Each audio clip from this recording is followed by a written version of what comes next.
இங்க ஹைகோர்ட்ல வந்து பாத்தீங்கன்னா விஜய் ஐ மீன் டிவிகே சார்ந்த கேள்விகள் வந்து பாத்தீங்கன்னா நிறைய வந்து நீதிபதி அவர்கள் கேட்டிருந்தாங்க. அந்த கேள்விகளுக்கு உங்களோட பதில் என்ன? அவங்களால கேள்வி மட்டும்தான் சார் கேட்க முடியும். ஏன்னா இல்ல அவங்க டிஃபென்ஸ் டிவிகேவை வந்து டிஃபென்ஸ் பண்றதுதான் அவங்களோட குறிக்கோளே தவிர இந்த முடிவு வந்து ஒரு சொல்யூஷன் எடுத்துட்டு வரணும்ன்றது கிடையாது. இத வந்து இங்க இருக்கிற ஸ்டேட் கவர்மெண்ட் கிட்ட கொடுத்தா இதுக்கு ஒரு தீர்வு கிடைக்காது. அப்ப வந்து இங்க இருக்கிற ஹைகோர்ட் மேல மேஜிஸ்ட்ரேட் மேல உங்களுக்கு நம்பிக்கை இல்லையா? நம்பிக்கை இல்ல சார். ஏன்? இங்க இருக்கிற மேஜிஸ்ட்ரேட் பாத்தீங்கன்னா தலைவரை குற்றவாளியாவே நினைச்சு கேள்வி கேட்டதுனாலதான் சுப்ரீம் கோர்ட் போனது. அங்க போனாலாவது நியாயம் கிடைக்கும் அப்படின்னுட்டு. ஆக்சுவலா நீங்க சுப்ரீம் போனது வந்து பாத்தீங்கன்னா யார் மூலியமா போனீங்க?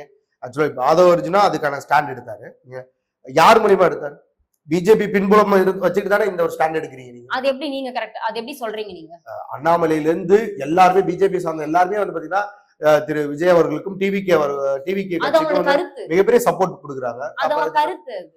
கருத்தா அது சப்போர்ட்னு சொல்லிட்டு அது கூட்டணி நீங்க அப்படி யோசிச்சுக்கிட்டீங்கன்னா எதுவும் பண்ண முடியாது.